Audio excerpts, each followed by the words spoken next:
তারা জোর করে চাপায় দিতে চায়। এখানে চাপায় দেওয়ার কারো কোনো অথরিটি নাই, একটা অস্বাভাবিকের অবস্থার মধ্যে দিয়ে আমরা চলতেছি। আর কতকাল চলবো? তারা যে পথে যাচ্ছে এটা শেখ হাসিনার পথ, দেখানো পথ। আমরা যে কথাটা বারবার বলতেছি যে আজকে দেশের অবস্থা যা হচ্ছে, যদি 6 মাস 9 মাসের মধ্যে নির্বাচন হইতো তাহলে কি আজকে এই অবস্থাটা হইতো তো না। কিন্তু এরা এই নির্বাচন পিছানোর কথা বলতে বলতে কি বিএনপি নির্বাচন দিলেই বিএনপি ক্ষমতায় চলে আসবে, অর্থাৎ বিএনপিকে ঠেকানোর জন্য শেখ হাসিনাও স্বৈরাচার হয়ে গেল। এখন বিএনপির ক্ষমতা আসতে দিবে না, সেই কারণে তারা স্বৈরাচারের ভাষায় কথা বলতেছে। নির্বাচন হবে না, নির্বাচন 26-এ হবে না, নির্বাচন এটা কি তারা ডিসাইড করবে? ওয়ার দে তারা বলার কি? এখানে কথাটা পরিষ্কার। আজকে ইসের স্বীকৃতি চান, জুলাই অভ্যুত্থানের স্বীকৃতি চান, কার কাছে চান? জুলাই অভ্যুত্থান তো জনগণ করছে, জুলাই অভ্যুত্থান তো এই দেশের মানুষ করছে, তাই না? তো কাজেই এখন সেটাকে ওইটা তারা জুলাই অভ্যুত্থানটা তাদের কি সম্পদ হয়ে গেছে নাকি? এটা তো সবার, এটা কি বিএনপির না, এটা কি ওই সিপিবির না? তো এগুলো বলে আসলে তারা অন্য কিছু করতে চায়। তারা আসলে এইখানে এটা বলে একটা দেশে একটা অ্যাবনর্মাল সিচুয়েশন সৃষ্টি করতে চায়, যেটা তাদের পক্ষে সম্ভব না। এর জন্যই বলবো যে আজকে সরকারের উচিত কোনো দিকে না তাকায়, যেটুকু আলোচনা হয়েছে, যতটুকু আমরা স্বীকার করছি, ওইটুকুর উপরে ভিত্তি করে জনগণের ম্যান্ডেটের জন্য যাওয়া, যেটা ডক্টর জাহিদ সাহেব বললেন শেষে, যে অর্থাৎ আমি এইটা তো যে জনগণ যাকে ভোটটা দিবে তার মানে জনগণ ওইটাই চায়। তো যদি তাদেরটা চায় তাহলে তারা জনগণের চাইতে ভয় পায় কেন? নির্বাচনে ভয় পায় কেন? তার মানে তাদেরকে চায় না, তারা ওইটা বুঝতে পারছে।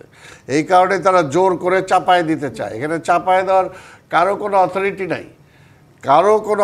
নাই, ওই 50 জন লোক একত্র হইলো, ওই রাজনৈতিক দলের সিনিয়র নেতারা এক হয়ে একটা ডিসিশন দিয়ে দিল, এটাই জাতি মানতে হবে, এমন কোনো এটা লেখা নাই কোথাও, তাই না?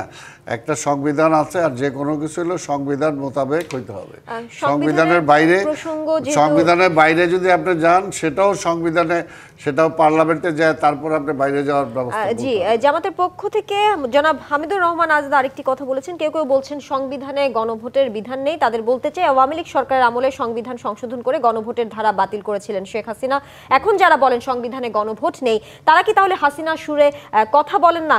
এই গত 3 দিন ধরে দেখছি জামাতের পক্ষ থেকে বিএনপিকে ইঙ্গিত করে এই যে পতিত আওয়ামী লীগ সরকারের সাথে যে তুলনা, এই তুলনাকে আপনি নিয়ে কোনো বক্তব্য যুক্ত করবেন? আমি তো একটু আগে বললাম যে তারাই তো শেখ হাসিনার ভাষায় কথা বলতেছে।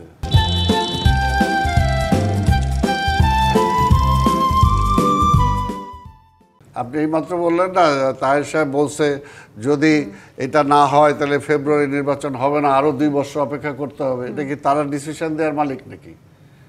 মনে যে তাদের অথরিটি তাদের কাছে আছে, এটা ছেড়ে দিলেই হয়ে গেল। তাদের কথা মতো কি দেশ চলবে নাকি? তাই না? যারা আসলে গণতান্ত্রিক ব্যবস্থায় ফিরে যেতে চায় না, তারাই আজকে গণতান্ত্রিক ব্যবস্থায় ফিরে যাওয়ার একটা মাধ্যমই তো হলো নির্বাচন। সেই নির্বাচনটা যারা চায় না, বুঝতে হবে ওখানে কিছু গলদ আছে, এটা তো পরিষ্কার কথা। তারা জিম্মি করতে চায় দেশটাকে, দেশের মানুষকে জিম্মি করতে চায়। দেশের মানুষকে জিম্মি করে শেখ হাসিনাও পারে নাই, যে এই জিম্মি করে কেউ এই পর্যন্ত জিততে পারে নাই। কাজে তারা যে পথে যাচ্ছে, এটা শেখ হাসিনার দেখানো পথ। আর আজকের এই যে তাদেরকে সময় দিয়ে, এই যে আমরা বললাম যে আমরা যে 6 মাসের মধ্যে নির্বাচন চাইছিলাম, এটা যে আজকে যুক্তিযুক্ত, আজকে দেশের পরিস্থিতি দেখে মনে হয় যে পরিষ্কার। যদি 6 মাসের মধ্যে একটা নির্বাচিত পার্লামেন্ট আসতো, তাহলে আজকে যে কথাগুলো ওই পরাজিত আওয়ামী লীগ বলতেছে, সেই কথাগুলো বলতে পারতো না।